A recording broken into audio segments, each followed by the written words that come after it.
পৃথিবীতে আমার আপনার কোমরে দড়ি বেঁধে এখন যে বাজারে বিক্রি হচ্ছে না, এই যে সিস্টেমে আমার রাসূলুল্লাহর অবদান।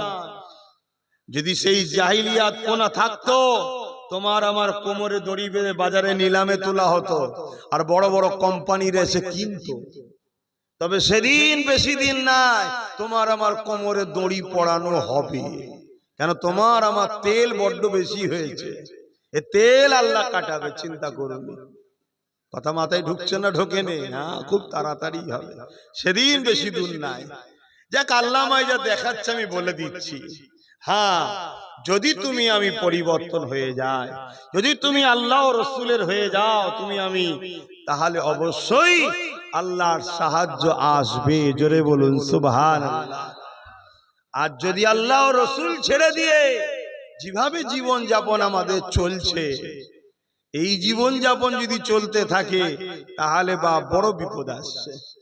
আমরা তো নামে মুসলমান, নামে ইসলামের অনুসারী। একটা প্রবাদ বাক্য থাকছে না, নামে তালপুকুর ঘটি ডোবে না, মানে পানি নেই অথচ তালপুকুর নাম। নামে মুসলমান, আমাদের লেবাসে, কথাবার্তা, চাল চলনে, উঠাতে বসাতে, লাইফের স্টাইলেতে কোনো জিনিস রাসূলের সুন্নাত আল্লাহর দ্বীনের আছে বলে খুঁজে পাওয়া যাচ্ছে। যদি বলেন কে বলছে, আরে 100-র মধ্যে 5% আছে, তাও সন্দেহ। 95% সব ঘোলা হয়ে গেছে। আহারে মুসলমান ঘরে ছেলে মেয়েরা, তরুণেরা, আমার আম্মা জানেরা, দুনিয়া বড় দুদিনে, যিনি আখিরাতের কথা চিন্তা করে, আল্লাহ কোরআনে জানিয়ে দিল, ওয়াল তানজুরু নাফসুম মা কদ্দামাত লিগাদ। পরকালটার জন্য বেশি বেশি করে চিন্তা করো, কেননা পরকালটা বড় কঠিন দিন হবে। এ যুবকেরা, তরুণীরা, বাপেরা, মায়েরা, বোনেরা, আল্লাহ নবী সাহাবাদেরকে যখনই ওয়াজ করতে, প্রায় সময় নবী আমার সাহাবাদেরকে বলতে, বাবারা তোমরা আখিরাতের জন্য বেশি বেশি চিন্তা করবে। সাহাবারা একদিন বলতে লাগলেন, ইয়া রাসূলুল্লাহ, হাবিবাল্লাহ, আপনি বারবার আখিরাতের কথা বলেন, ইয়া রাসূলুল্লাহ, আখিরাতটা কেমন হবে? এ যুবকেরা, বাপেরা, আমার আম্মা জানেরা, বোনেরা, আমাদের কি বিশ্বাস নাই যে কিয়ামত অবশ্যই একদিন না একদিন হবে? আমাদের কি বিশ্বাস নাই কবরের জমিনের মধ্যে যখন রাখা হবে, যদি দুনিয়ার জমিনে আল্লাহ ও রাসূলের হতে পারে, কবরটা বেহেশতের বাগান তৈরি হবে। আর যদি আল্লাহ ও রাসূলের না হতে পারি, কবরটা জাহান্নামের একটা গর্ত বানিয়ে দেওয়া হবে, যেখানে 99টা সাপ দেওয়া হবে। এ আমার যুবক, এ আমার বোন, আমার আব্বা আম্মা, তোমার আমার কি একবারও মনে পড়ে না ওই কবরের জমিনে তোমার আমার কি দশাটা হবে? আহারে দুনিয়া দুনিয়া দুনিয়া করে পাগল হয়ে গেলা। আর আল্লাহ, আল্লাহ যিনি আমাকে আপনাকে কত সুন্দর করে বানালে, দুটো চোখ দিলেন, দুটো হাত দিলেন, দুটো পা দিলেন, দুটো কান দিলে, সুন্দর একটা জিন্দেগি দিলে, আল্লাহ আশরাফুল মাখলুকাত করলে, সেই আল্লাহর জন্য, নবীর জন্য কি করলা? এ যুবকেরা, এ আমার নবী পাকের প্রেমিকেরা, এখনো সময় আছে, পরিবর্তন হও, আল্লাহর দিকে ফিরে আসো, নবীর দিকে ফিরে আসো, মসজিদ গুলোকে আবাদ করো, কোরআনের শিক্ষা আলোচনা করো, কোরআনের মাহফিল বানাও, সেখানে জমে জমে জমে জমে আল্লাহ পাক তোমার আমার জন্য কি মেসেজ পাঠিয়েছে, ওই মেসেজ বেশি বেশি করে জানো। এখনো সময় আছে। নিঃশ্বাস তো ফুরিয়ে যায়নি, কিন্তু নিঃশ্বাস ফুরিয়ে গেলে আর কিছু করার থাকবে না। সাহাবা হুজুর দিগকে আমার রাসূলে পাক যখন ময়দানে মাহশরের কথা শোনান, সাহাবা হুজুর আমার নবী পাককে একদিন জিজ্ঞেস করছে, হুজুর আপনি বারবার ময়দানে মাহশরের কথা বলেন, হুজুর ময়দানে মাহশরটা কেমন হবে? আহা, এই যে সূর্য দেখছেন কোটি কোটি মাইল দূরে আছে, এরই তাপ তুমি আমি সহ্য করতে পারছি না, তাই এত হালকা হওয়ার পরেও অনেক দেখুন ভাইরা সহ্য করতে পারছে না বলে দূরে দূরে আছে। সহ্য করতে পারলে কি বসতো না, তোমরা যেমন বসে আছো। তবে হ্যাঁ, এটা প্রেমের ব্যাপার বাপ। প্রেম থাকলে রাত 12টা হোক, 1টা হোক, 2টো হোক, আর ঝড় হোক, পানি হোক, তুফান হোক, যে যাকে ভালোবাসে তার কথা শোনার জন্য, তার মাহফিলে বসার জন্য, তার জন্য সেখানে হাজির হতে কোনো বাধা আসলেও অসুবিধা হয় নাকি? হয় না। আর সবার প্রেম তো বাপ সমান নয়। অনেকের প্রেম আছে হালকা। চলো দেখি কি হয়, চলো দেখি কি হয়। আবার কেউ আছে দিল থেকে ভালোবাসে, রাতকে রাত ইন্তজারে থাকে কবে একবার মাহবুবের দেখা হবে। কি এমন অনেক লোক আছে না, না রাত জেগে জেগে দরুদ পড়ে, হুজুরের দিদার কবে হবে, হুজুরের দিদার কবে হবে। কেন জানে একবার যদি মুখরাটা দেখতে পায় 7টা জাহান্নামের আগুন হারাম হয়ে যাবে। জোরে বলুন সুবহানাল্লাহ। ভাইরা আমার, সাহাবা হুজুররা বললেন, হুজুর ময়দানে মাশর কেমন হবে? এ যুবক ভাই আমার শোনো, আমার আম্মা বোনগুলো শোনেন, বাপেরা শোনেন। সূর্য কোটি কোটি মাইল দূর, 1 গুণ তাপ, এ থেকে 12 গুণ তাপ বাড়বে, এর থেকে 12 গুণ আরো তাপ বাড়বে। মাথার এক বেগদা ইখতিলা 1 হাত উপরে সূর্য নেমে আসবে। শুনছেন? এই মাথার ঘিনু গুনো গলে গলে নাক দিয়ে যেমন সর্দি বাইর হয়, গলে গলে পড়বে। বানানো কথা মলি সাহেবদের নয়, মানেন তো নাকি? এ মানছেন তো নাকি? মলি সাহেবদের বানানো নয়। মলি সাহেবরা তার বাপের কথা শোনাচ্ছেন আপনাকে যে আমার বাপ বলেছে, না, এটা কালামুল্লাহ এবং হাবিবুল্লাহর কথা। খুব সাবধান হন। আল্লাহ নবী সাহাবাদিওকে বলেন, ময়দানে মাশরে এমন বাপ পাওয়া যাবে নিজের ছেলেকে জমিনে শুইয়ে দিয়ে তার বুকের উপরে পা দিয়ে দাঁড়িয়ে যাবে। ময়দানে মাশরে এমনও ছেলে পাওয়া যাবে নিজের জন্মদাতা বাপের বুকের উপরে পা দিয়ে তার বুকের উপরে দাঁড়িয়ে যাবে। ময়দানে মাশরে এমনও মা পাওয়া যাবে নিজের মেয়েকে জমিনে শুইয়ে দিয়ে ওই মেয়ের বুকের উপরে পা দিয়ে দাঁড়িয়ে যাবে। ময়দানে মাশরে এমনও মা পাওয়া যাবে, এমনও মেয়ে পাওয়া যাবে নিজের মাকে জমিনে শুইয়ে তার বুকের উপরে পা দিয়ে দাঁড়িয়ে যাবে। এক কথা, যার উপরে যার জোর চলবে তার বুকের উপরে পা দিয়ে দাঁড়িয়ে যাবে। সাহাবারা কাঁদতে লাগলেন, ইয়া রাসূলুল্লাহ, হাবিবাল্লাহ, এই রকমটা কেন হবে? আল্লাহ নবী বলেছিলেন, এ বাবা সাহাবারা, যেমন লোহাকে আগুনে দিলে পুড়ে পুড়ে লাল হয়ে যায়, এই সূর্যের তাপেতে জমিন খানা পুড়ে লাল হয়ে যাবে, ওই জমিনে দাঁড়াতে পারবে না, সহ্য করতে পারবে না। তাই যে যাকে পারবে শুইয়ে দিয়ে তার বুকের উপরে পা দিয়ে দাঁড়িয়ে যাবে। এ যুবকেরা, আজ তোমাদেরকে মুয়াজ্জিন যখন ডাকে মসজিদের দিকে তোমার গুরুত্ব নাই। আজ যখন আমরা উলামারা কোরআনের মাহফিলে ডাকি গুরুত্ব নাই। কিন্তু দুনিয়ার জমিনে যারা তোমাদেরকে লোটে, তোমাদের সহযোগিতা নিয়ে ক্ষমতায় এসে তোমার দিনকেও লোটে, তোমার দিনের সমালোচনা করে, তোমার মসজিদকে মিটায়, তোমার মাদ্রাসাকে মিটায়, তোমার হিজাবকে মিটায়, তোমার দাড়িকে ক্রিটিসাইজ করে, তোমার বাচ্চাগুলোকে অশিক্ষিত বানায়। যারা ইসলামের দুশমন তারা যখন ডাকে সেখানে ভিড় করে যে বসো, কেননা আমার দাদা খুশি হবে, 100 টাকা দেবে, বিরিয়ানি দেবে, মনে রেখে দেবে দুনিয়ায় তুমি যাকে দিল দিয়েছো হাসরে তার সঙ্গে থাকবে। কিন্তু দুনিয়ার জমিনে আমরা আল্লাহর জন্য, নবীর জন্য, কোরআনের জন্য, দ্বীনের জন্য, সত্যের জন্য, ইনসাফের জন্য যারা এই কষ্ট করে করে মসজিদে যায়, ফজরের সময় 5 ওয়াক্ত যায়, মাদ্রাসা বানায়, ওখানে দ্বীনের তালিম শিক্ষা অর্জন করে। অনেকে বলে, মোল্লা মৌলভী সাহেব হয়ে কি করবি তোরা? এরপরও তারা পিছিয়ে যায় না। অনেকে আবার দানও করে, অনেকে আবার বলে দান করে কি পাবি, এরপরও তারা দান করে যায়। মনে রাখবেন এক কথাই, যারা আল্লাহ ও রাসূলের পক্ষে থাকবে পরকালে তাদের জন্য আমার আল্লাহ পাকই যথেষ্ট। আরো জোরে বলুন সুবহান। আমরা অনেক বুঝাই, কিছু মানুষ শোনে, কিছু মানুষ এক কান্দে ঢুকায় আর এক কান্দে বার করে দেয়। চল সব মৌলী সাহেবদের কথা শুনে লাভ নেই, চ মেলাই চ, মেলাই চ, বাদাম ভাজা খাবো চ, এখানে আড্ডা দেবো চ, ওখানে আড্ডা দেবো চ। খুব ভালো লাগছে না? হাওয়া লাগিয়ে লাও গায়ে। দিন আসছে, দুনিয়া তো যেমন কুকুরের গলায় বেল পরিয়ে মনিব ঘোরায়, দুনিয়াতেও তোমাদের গলায় না পড়লো কোমরে বেল পড়বে তাড়াতাড়ি। এই যে ক্যাম্প ট্যাম্প করছে বলছে না, শুনছেন তো একটু একটু?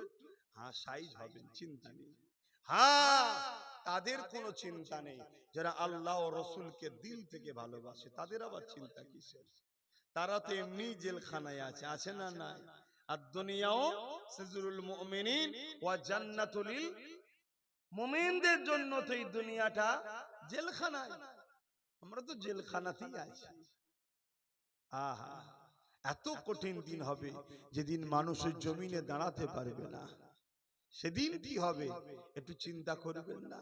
এই রোদ দেখে আমাদের কষ্ট হচ্ছে, কি গো আপনাদের কষ্ট হচ্ছে নাকি? হ্যাঁ, এটাও ঠিক কথা, কষ্ট হলে কি আর বসে থাকতেন? না বসে গেছেন বলে উঠতে পারছেন না? হ্যাঁ, ভালোবাসেন, সম্পর্ক আছে, যা কেন অনেক দূর বাড়ি বা কখনো সখনো আসা হয়, কখনো সখনো ভাইদের সঙ্গে সাক্ষাৎ, কথা বুঝে আসছে। যাক, শোনেও ভালো লাগলো যে আপনারা ভালোবাসেন। আল্লাহ এই ভালোবাসাকে কবুল করুক। দুনিয়া একসাথে রেখেছেন, আখিরাতেও যেন আল্লাহ দয়া করে একসাথে জান্নাতটা দান করে। বলুন আল্লাহুম্মা আমিন। আরো জোরে বলুন আল্লাহুম্মা আমিন। দরুদ শরীফ আল্লাহুম্মা সাল্লি আলা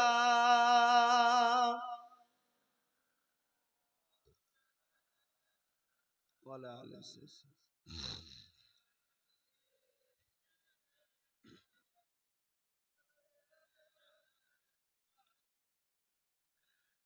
বারে বারে ভাবি একা বসে নিরালাই রে, পাখি হলে উড়ে যেতাম সোনার মদিনায় রে, সোনার মদিনায় রে। বুলবুলিরা কোথা যাও, উড়ে যাও কোথায় রে, আমার সালাম পৌঁছে দিও নবীজি রোজায় রে, নবীজি রোজায় রে। বারে বারে ভাবি একা বসে নিরালাই রে,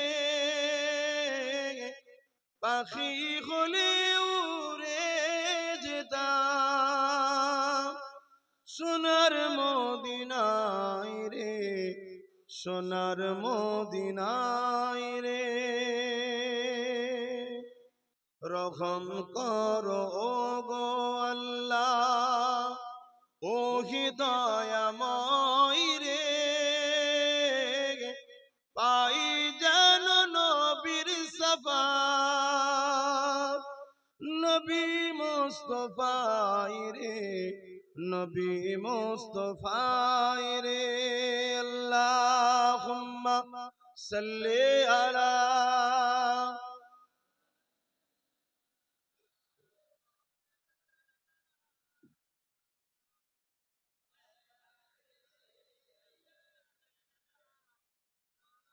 আমার আব্বা জানেরা, বাপেরা, ভাইরা, মায়েরা, বোনেরা খুব ভালো করে বোঝেন।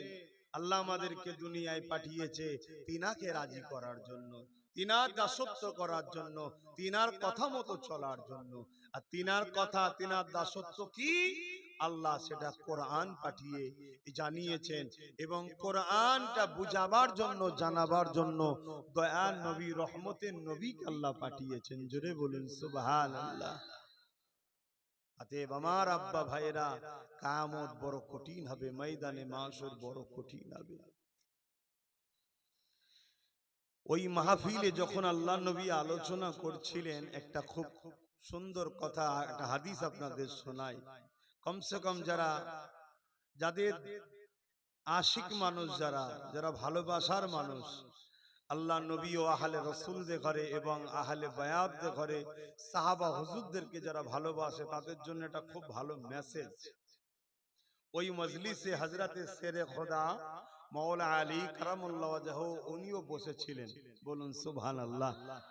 আল্লাহ নবী যখন এই কথা বলছেন যে ময়দানে মাশর এত কঠিন হবে, হযরতে মাওলা আলী শেরে খোদা রাদিয়াল্লাহু তাআলা আনহু হুজুর উঠে দাঁড়িয়ে বললেন, ইয়া রাসূলুল্লাহ, হুজুর আপনি যদি ইজাজত দেন আমি কিছু কথা বলবো। আল্লাহ নবী বললেন, বলো। হুজুর এই কঠিন দিনে আমাদের কি হবে, আমাদের কি হবে? আল্লাহ নবী বলেছিলেন, শোনো আলী, তুমি আমি, ভালো করে শুনবে, তুমি আমি, হাসান হোসেন আর ফাতেমা আল্লাহর আরশের ওই উপরে ওই দিন জান্নাতি খানা খাবো। জোরে বলুন সুবহানাল্লাহ, আরো জোরে বলুন সুবহানাল্লাহ, নারী দিবে। তুমি আমি, হাসান হোসেন, ফাতেমা জাহরা, 5 পাঞ্জাতন, আমরা জান্নাতি খানা খাবো আল্লাহর আরশ আজিমের উপরে। আমাদের জন্য বিচারের দিন, আহলে বায়াতদের জন্য, রাসূলের জন্য, হাসান হোসেন খাতুনে জান্নাতের জন্য ওদিন মেহমানদারির দিন থাকবে। জোরে বলুন সুবহানাল্লাহ। আমরা তো সেসব মানুষ, তিনাদেরকে আস্তে আস্তে ভালোবাসাটাও ছেড়ে দিয়েছি। আছে আপনাদের অন্তরে মহব্বত, হাসান হোসেন হুজুরের মহব্বত আছে? হাত তুলে সাক্ষী দেন মহব্বত আছে? জোরে লম্বা করে হাত তুলে মহব্বত আছে? আহলে বায়াতদের ভালোবাসেন, খাতুনে জান্নাতকে পিয়ার করেন? আলহামদুলিল্লাহ। মনে রাখবেন, আপনারা কোন আকীদার মধ্যে আছেন জানি না, তবে বড় পাওয়ারের সাথে বলছি, যাদের দিলে পাক পাঞ্জাতনের মহব্বত নেই, হাসান হুসাইনের মহব্বত নেই, খাতুনে জান্নাতের মহব্বত নেই, ভালোবাসা নাই, ও দিলে ঈমান নাই, জান্নাত যেতে পারবে না তারা কোনোদিন। ভালোবাসবেন, এনাদেরকে পিয়ার করবেন, ইনাদের সাদকায় তো আল্লাহ আমাদেরকে নাজাত দেবে। বলুন সুবহানাল্লাহ। হযরত আলী সঙ্গে সঙ্গে আরেকটা কথা জিজ্ঞাসা করলেন, ইয়া রাসূলুল্লাহ, হাবিবাল্লাহ, হুজুর আমাদের ভালোবাসার মানুষরা কোথায় থাকবেন? এই নওজোয়ান তরুণেরা, দুনিয়া জমিনে এমন অনেক মানুষ আছে আজও কারবালার কথা শুনলে চোখের পানি ফেলে কাঁদে, আজও কারবালা আলোচনা করলে চোখের পানি ফেলে কাঁদে, আজও ইমাম পাকদের আলোচনা করলে কাঁদে, আলো আজও আহলে বায়াতদের দিকে সম্মান করে, পিয়ার করে, তাদের জন্য জান পর্যন্ত কোরবান করে দেয়। এই যুবকেরা, তরুণীরা, বাপেরা, এই হযরত মাওলা আলী শেরে খোদা রাদিয়াল্লাহু তাআলা জিজ্ঞাসা করলে, ইয়া রাসূলুল্লাহ, হাবিবাল্লাহ, ওই ময়দানে মাশরে আমাদের ভালোবাসার মানুষ যারা দুনিয়ায় আমাদের জন্য কেঁদেছিল, দুনিয়ায় আমাদের আলোচনা করেছিল, দুনিয়ায় আমাদেরকে পিয়ার করেছিল, দুনিয়ায় আমাদের উপরে দরুদ পড়েছিল, ওয়ালা আলে মুহাম্মদ পড়েছিল, দুনিয়া জমিনে আমাদের জন্য, দুনিয়ায় যারা আমাদের বিরোধী ছিল তাদের বিরুদ্ধে সংগ্রাম লড়াইও করেছিল, ইয়া রাসূলুল্লাহ, হাবিবাল্লাহ, ময়দানে মাশরের দিনে তারা কোথায় থাকবে? আল্লাহ নবী বলেছিলেন, আলী শোনে শোনে শোনে, আমরা যেখানে থাকব আমাদের গোলামগুলো আমাদের সাথেই থাকবে। আরো জোরে বলুন সুবহান। শুধু শুধু হাত তুললেই গোলাম হওয়া যায় না, হাত তুললে হওয়া যায়? সেই প্রেমের পরীক্ষা দেখাতে হবে না, হবে না? হ্যাঁ কি গো, আমার কথা বুঝছেন তো? প্রেমের পরীক্ষা দেখাতে হবে না, হবে না? হ্যাঁ, সামান্য রোদের জন্য কোরআনের রসুলের আলোচনার মাহফিল ছেড়ে দিয়ে দূরে দূরে থাকবে, আর তুমি বলবে আমি আহলে বায়াতদের ভালোবাসি, হাত তুললে হবে ভাই? কেন আমার ভাইয়েরাও অনেকে দাঁড়িয়ে যারা আছে তারাও হাত তুলেছিল। কি গো, আমি ভুল বলছি নাকি? বলবেন তাই ভুল বলছি? হ্যাঁ, ভালোবাসা কাকে বলে? কাছে আসে না দূরে পালানো? তাহলে আজকে এখানে সাহাবাদের আলোচনার জায়গা, হযরতে শেরে খোদা আলী হুজুর আলোচনার জায়গা, আহলে বায়াতদের আলোচনার জায়গা, সেখানে আমরা জমে জমে বসবো, এটাই তো প্রেমের একটা লক্ষণ, এটাও তো একটা প্রেমের ইজহার। আরো অনেক কাজ আছে, তার মধ্যে এটাও তো একটা প্রেম। তাই আমি আরো একবার বলবো, ছায়া হয়ে গেছে, এগিয়ে গিয়ে যারা যারা বসে আছেন একবার উঠে চলে আসেন, কাছে আসেন, সবাই উঠে আসেন কাছে। মাহফিল দেখতে খারাপ লাগছে, উঠে আসেন। এবারে মোহব্বতের মানুষ চেনা যাবে, উঠে আসেন দেখি কারা কারা উঠে আসে দেখি। হ্যাঁ, যারা ভালোবাসে তারা আসবে, যারা ভালোবাসে না তারা সেদিনও শুনে না, আজও শুনবে না। সেদিন সাহাবাদের কথা শুনেছে নাকি? নবীর কথা শুনেছে নাকি? আজকে আমাদের কথা শুনবে? উঠে আসেন যারা ভালোবাসেন, উঠে গায়ে গায়ে বসেন। এখন তো ঠান্ডা হয়ে গেছে, আর তো আছি 1 ঘন্টা 5 মিনিট, একটু কমসে কম গায়ে গায়ে সেটে যান, দেখি কজন ওঠে আর কজন বসে রয়ে যায়। এটাও একটু দেখার দরকার আছে না নাই? কি গো বলুন, দেখার দরকার আছে না না? হ্যাঁ, হযরতে আলী কে জানেন? কে? হ্যাঁ, আল্লাহ নবী বলেছেন হযরতে আলী কে? ঘরের ভেতরের কথা, ঘরের ভেতরের কথা দুনিয়ার কেউ জানতো না। হযরতে খাতুনে জান্নাত ফাতেমা আয-জাহরা রাদিয়াল্লাহু তাআলা আন থেকে রায়াত, হযরতে সিদ্দিক আকবর বলছেন, হযরতে খাতুনে জান্নাত ফাতেমা, হযরতে সিদ্দিক আকবর হযরতে আয়েশা সিদ্দিকা রাদিয়াল্লাহু তাআলা আনহাকে বলছেন, এ আয়েশা, আমি নিজের কানে শুনেছি আল্লাহ নবী বলেছেন আমার আলীকে আল্লাহ এত নিয়ামত করেছে, আমার আলীর দিকে কেউ যদি তাকিয়ে থাকে এটাও একটা ইবাদত। জোরে বলুন সুবহানাল্লাহ, আরো জোরে বলবেন সুবহানাল্লাহ।